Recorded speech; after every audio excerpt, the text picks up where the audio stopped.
اللهم صل على سيدنا ومولانا محمد أفضل صلواتك بعدد معلوماتك وبارك وسلم وصل عليه. بسم اللہ الرحمن الرحیم. عزیز طلباء کرام، امید ہے انشاءاللہ العزیز آپ سب خیر و عافیت کے ساتھ ہوں گے. جامع السنن الترمذی جلد ثانی کے ابواب تفسیر القرآن عن رسول اللہ صلی اللہ علیہ وسلم کے باب ما جاء ومن سورت آل عمران کے چوتھے حصے کے ساتھ اللہ جل شانہ کے فضل و کرم سے ایک مرتبہ پھر آپ حضرات کے خدمت میں حاضر ہونے کا موقع ملا. بحمد اللہ تعالی. عزیز طلباء کرام، آج ہمارا سبق نمبر 340 ہے، تو بڑھتے ہیں اپنے سبق کی طرف.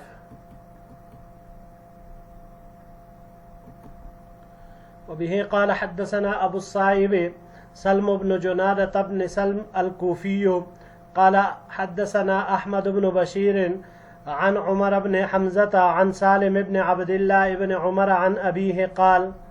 ہمیں روایت کی ابو الصائب سلم بن جنادہ ابن سلم الکوفی نے، انہوں نے روایت کی احمد بن بشیر سے، انہوں نے عمر ابن حمزہ سے، انہوں نے سالم ابن عبداللہ ابن عمر سے، انہوں نے اپنے والد عبداللہ ابن عمر رضی اللہ تعالی عنہما سے، انہوں نے فرمایا قال رسول اللہ صلی اللہ علیہ وسلم یوم احد.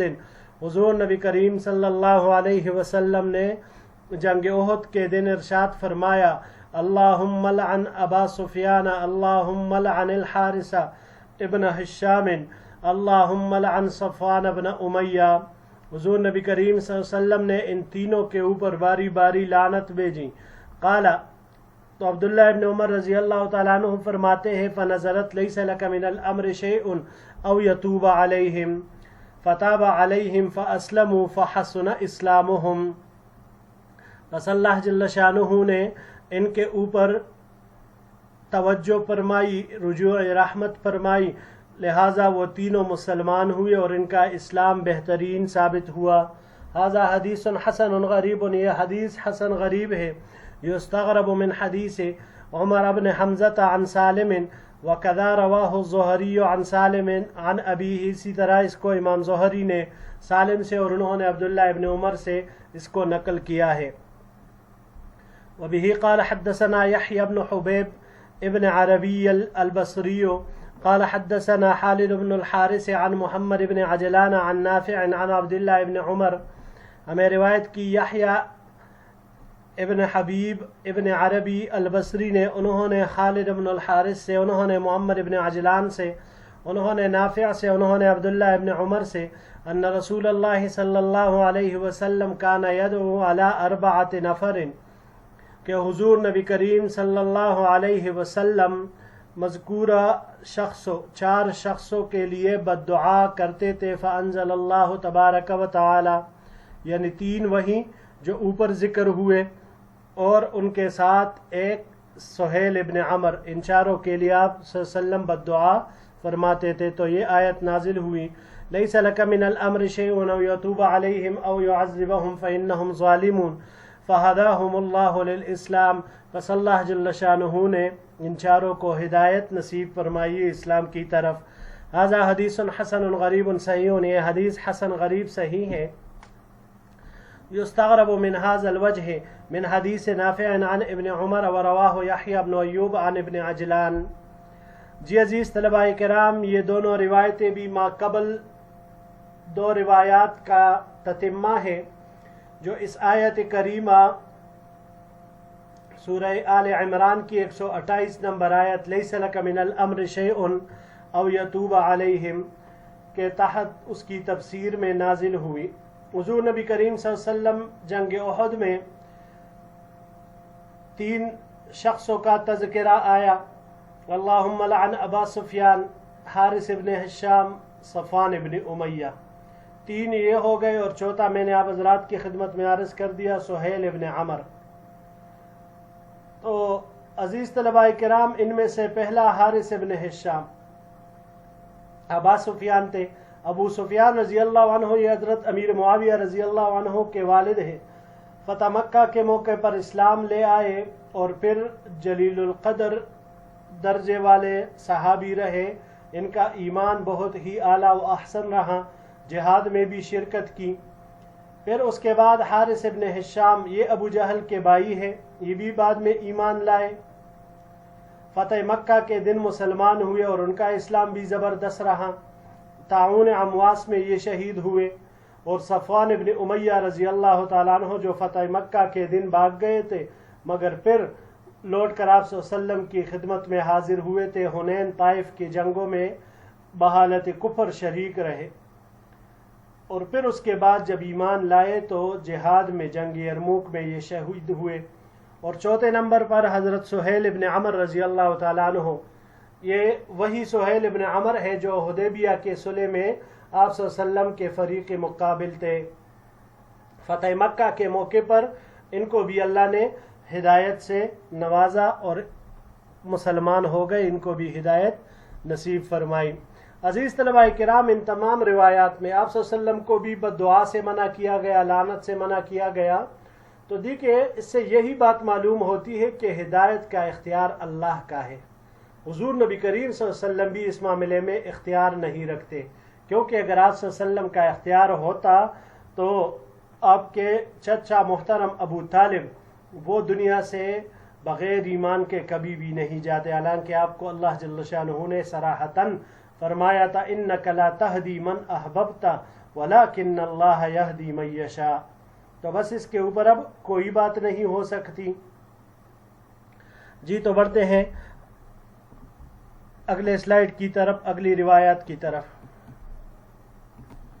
وبه قال حدثنا قتيبة قال حدثنا أبو عوانة عن عثمان بن المغيرة عن علي بن ربيعة عن أسماء بن الحكم الفزاري قال سمعت عليا يقول، ہمیں روایت کی قتیبہ نے، انہوں نے ابو عوانہ سے، انہوں نے عثمان بن المغیرہ سے، انہوں نے علی بن ربیعہ سے، انہوں نے اسماء بن الحکم الفزاری سے، یہ فرماتے ہیں کہ میں نے حضرت علی رضی اللہ تعالیٰ عنہ کو فرماتے ہوئے سنا، انی کنت رجلا اذا سمعت من رسول اللہ صلی اللہ علیہ وسلم حدیثا نفعنی اللہ منہ بما شاء ان ینفعنی۔ حضرت علی رضی اللہ تعالیٰ عنہ نے فرمایا کہ میں ایک ایسا شخص تھا جب میں حضور نبی کریم صلی اللہ علیہ وسلم سے کوئی حدیث سنتا تو اللہ جل شانہ مجھے اس سے فائدہ پہنچاتے جو وہ چاہتے کہ مجھے اس سے فائدہ ملے۔ وَإِذَا حَدَّثَنِي رَجُلٌ مِّنْ أَصْحَابِهِ اسْتَحْلَفْتُهُ فَإِذَا حَلَفَ لِي صَدَّقْتُهُ۔ پھر جب مجھ سے حضور نبی کریم صلی اللہ علیہ وسلم کے صحابہ میں سے کوئی شخص کوئی حدیث بیان کرتا تو میں اس سے قسم لیتا کہ کیا خود یہ حدیث حضور صلی اللہ علیہ وسلم سے سنی ہے، اس بات کے اوپر قسم لیتا۔ فَإِذَا حَلَفَ لِي صَدَّقْتُهُ، پس جب وہ میرے سامنے قسم کھا لیتا تو میں اس کو سچا قرار دے دیتا، یعنی اس حدیث پر بھی عمل کرتا۔ وَإِنَّهُ حَدَّثَنِي أَبُو بَكْرٍ وَصَدَقَ أَبُو بَكْرٍ قال سمعت رسول اللہ صلی اللہ علیہ وسلم یقول، مجھے روایت کی ابو بکر رضی اللہ تعالیٰ عنہ نے اور ابو بکر نے سچ کہا۔ قال، انہوں نے کہا میں نے حضور نبی کریم صلی اللہ علیہ وسلم کو فرماتے ہوئے سنا، ما من رجل يذنب ذنبا ثم يقوم فيتطهر ثم يصلي ثم يستغفر الله الا غفر له۔ کوئی شخص جو گناہ کرے پھر اٹھے اور پاکی حاصل کرے اور پھر نماز پڑھے اور پھر اللہ سے گناہ کی معافی مانگے تو اللہ جل شانہ اس کے گناہ معاف فرما دیتے ہیں۔ ثم قرأ هذه الآية، پھر حضور نبی کریم صلی اللہ علیہ وسلم نے یہ آیت کریمہ پڑھی، والذین اذا فعلوا فاحشة او ظلموا انفسهم ذکروا اللہ الى آخر الآیة۔ هذا حدیث قد رواه شعبة وغیر واحد عن عثمان بن المغیرة فرفعوه۔ یہ حدیث ہے جس کو شعبہ کے علاوہ کئی دیگر حضرات نے نقل کیا ہے عثمان بن مغیرہ سے، اور ان سب نے ان کو مرفوع ذکر کیا ہے، یعنی مرفوع روایت ہے۔ وَرَوَاهُ مِسْعَرٌ وَسُفْيَانُ عن عثمان بن المغیرة فلم يرفعه، جبکہ مسعر اور سفیان نے جب عثمان بن المغیرہ سے نقل کیا ہے تو اس کو موقوف نقل کیا ہے، مرفوع نہیں۔ وَلَا نَعْرِفُ لِأَسْمَاءِ إِلَّا هَذَا الْحَدِيث، ہم اسماء ابن ابی الحکم کے لیے اس کے علاوہ کوئی حدیث نہیں جانتے۔ جی عزیز طلباء کرام، یہاں پر سورہ آل عمران میں آیت 134 اور 35 میں والذین اذا فعلوا فاحشة او ظلموا انفسهم ذکروا اللہ، یعنی وہ ایسے لوگ ہیں جب وہ کوئی بے حیائی کا کام گزرتے ہیں یا ایسے کام کر لیتے ہیں جن سے خود ان کی ذات کو نقصان پہنچتا ہے تو وہ اللہ کو یاد کرتے ہیں اور اپنے گناہوں کی معافی چاہتے ہیں۔ تو اب یاد رکھیے گا کہ متقیوں کے لیے ضروری نہیں کہ ان سے کوئی گناہ ہی صادر نہ ہو، معصوم انبیاء کرام ہوتے ہیں، ان سے کسی قسم کا کوئی گناہ صادر نہیں ہوتا۔ باقی لوگ جتنے بھی ہیں ان سے گناہ صادر ہوں گے، اور وہ اپنے گناہوں پر ندامت اور پشیمانی دکھا کر اللہ کے حضور جب توبہ کریں گے تو اللہ نہ صرف ان کے گناہ بھی معاف کرتے ہیں بلکہ ان کو نیکیاں بھی دیتے ہیں اور درجات بھی بلند ہوتے ہیں۔ تو یہاں پر اس روایت میں بھی یہی ذکر ہوا جو ابو بکر رضی اللہ تعالیٰ عنہ نے بیان کیا۔ اب حضرت علی رضی اللہ تعالیٰ عنہ نے فرمایا کہ میں جب خود حضور صلی اللہ علیہ وسلم سے حدیث سن لیتا تو اللہ جل شانہ نے جتنا نفع میرے لیے مقدر فرمایا ہوتا میں اتنا نفع اس سے حاصل کر لیتا، لیکن اگر کوئی صحابی مجھے روایت سناتا تو میں اس کو قسم دیتا کہ کیا تم نے خود یہ حدیث نبی کریم صلی اللہ علیہ وسلم سے سنی ہے؟ پس جب وہ پھر قسم کھا لیتا تو میں اس کو سچا قرار دیتا تھا۔ یاد رکھیے گا عزیز طلباء کرام، یہ حضرت علی رضی اللہ تعالی عنہ کا کمال احتیاط ہے، اور اسی لیے یہ ہر کسی سے نہیں لیتے مگر بعض سے وہ قسم لیتے تھے، جیسے کہ آگے ذکر کر رہے وَإِنَّهُ حَدَّثَنِي أَبُو بَكْرٍ وَصَدَقَ أَبُو بَكْرٍ، یہاں پر ابو بکر رضی اللہ تعالی عنہ سے قسم ہی نہیں لی، کیونکہ ان کو بھی پتا ہے کہ ان کو صدیق اس وجہ سے کہا گیا ہے کہ یہ سچے ہیں، تو یہ ہر ایک سے بھی قسم نہیں لیتے تھے۔ یاد رکھیے گا عزیز طلباء کرام، اس آیت کریمہ سے حضور نبی کریم صلی اللہ علیہ وسلم نے صلاۃ التوبہ مشروع فرمائی، کیونکہ اللہ جل شانہ کو یاد کرنے کی بہت سی شکلیں صورتیں ہو سکتی ہے، تو ان میں سے جو سب سے اعلیٰ صورت ہے وہ نماز کی ہی ہے۔ نماز کا مقصد اور اس کا سب سے بڑا عظیم الشان فائدہ وہ اللہ جل شانہ کا ذکر اور اس کا یاد ہے۔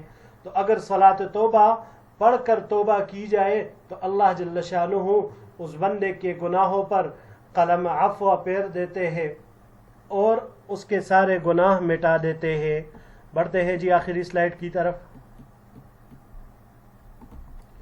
وبه قال حدثنا عبد بن حميد قال حدثنا روح بن عبادة عن حماد بن سلمة عن ثابت عن أنس رضي الله تعالى عنه عن أبي طلحة رضي الله تعالى عنه قال، ہمیں روایت کی عبد بن حمید نے، انہوں نے روح بن عبادہ سے، انہوں نے حماد بن سلمہ سے، انہوں نے ثابت سے، انہوں نے انس رضی اللہ تعالیٰ عنہ سے، اور انہوں نے ابو طلحہ رضی اللہ تعالیٰ عنہ سے، انہوں نے فرمایا رفعت رأسی یوم احد فجعلت انظر وما منهم يومئذ احد الا يميد تحت جحفته من النعاس۔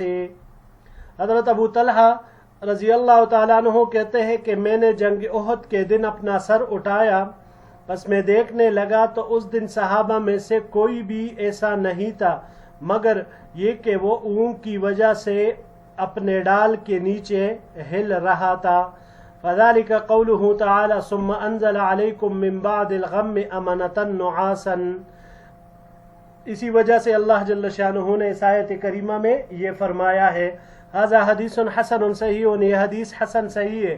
وحدثنا عبد بن حمید قال حدثنا روح بن عبادة عن حماد بن سلمة عن هشام بن عروة عن أبيه عن الزبير مثله، ہمیں روایت کی عبد بن حمید نے، انہوں نے روح بن عبادہ سے، انہوں نے حماد بن سلمہ سے، انہوں نے ہشام بن عروہ سے، انہوں نے اپنے والد عروہ سے، اور انہوں نے زبیر رضی اللہ تعالیٰ عنہ سے اسی طرح روایت نقل کی ہے۔ هذا حدیث حسن صحیح، یہ حدیث حسن صحیح ہے۔ وبه قال حدثنا يونس بن حماد قال حدثنا عبد الأعلى عن سعيد عن قتادة عن أنس رضي الله تعالى عنه، ہمیں روایت کی یوسف بن حماد نے، انہوں نے عبد الاعلیٰ سے، انہوں نے سعید سے، انہوں نے قتادہ سے، انہوں نے انس رضی اللہ تعالی عنہ سے ان ابا طلحہ قال، کہ حضرت ابو طلحہ رضی اللہ تعالی عنہ نے فرمایا غشینا ونحن في مصافنا يوم أحد حدث أنه كان في من غشيه النعاس يومئذ، ہم پر نیند چھا گئی جبکہ ہم جنگ احد کے دن اپنی صفوں میں کھڑے تھے۔ حضرت ابو طلحہ رضی اللہ تعالیٰ عنہ نے بیان کیا کہ وہ بھی ان لوگوں میں سے تھے جن پر اس دن اونگ چھائی جا رہی تھی۔ قال فجعل سیفی یسقط من یدی وآخذہ ویسقط من یدی وآخذہ، اور ابو طلحہ رضی اللہ تعالیٰ عنہ کہتے ہیں کہ میری تلوار میرے ہاتھ سے گر جاتی تھی اور میں اس کو اٹھا لیتا تھا، وہ پھر میرے ہاتھ سے گر جاتی تھی اور میں پھر اس کو اٹھا لیتا تھا۔ وطائفة الأخرى المنافقون ليس لهم هم إلا أنفسهم أجبن قوم وأرعبه وأخذله للحق، اور دوسری جماعت جس کا اس آیت میں ذکر ہے وہ منافقین تھے کہ ان کو بس اپنی ذاتوں کی پڑی تھی، اور وہ نہایت بزدل، نہایت ہی خوفزدہ اور دین کو سب سے زیادہ رسوا کرنے والے تھے۔ ھذا حدیث حسن صحیح، یہ حدیث حسن صحیح ہے۔ جی عزیز طلباء کرام، دوران جنگ اونگ آنا یہ نزول رحمت کی نشانی ہے۔ نماز کے دوران آنا غفلت کی نشانی ہے، سبق کے دوران آنا غفلت کی نشانی ہے، لیکن میدان جنگ میں اونگ آنا یہ سکینہ اور اللہ جل شانہ کی رحمت کی نشانی ہے۔ سورہ آل عمران کی آیت نمبر 145، ثم انزل علیکم من بعد الغم امنۃ نعاسا، کہ پھر اللہ نے بے چینی کی بعد تم لوگوں پر چین اطمینان اتارا، یعنی اونگ بھیجی۔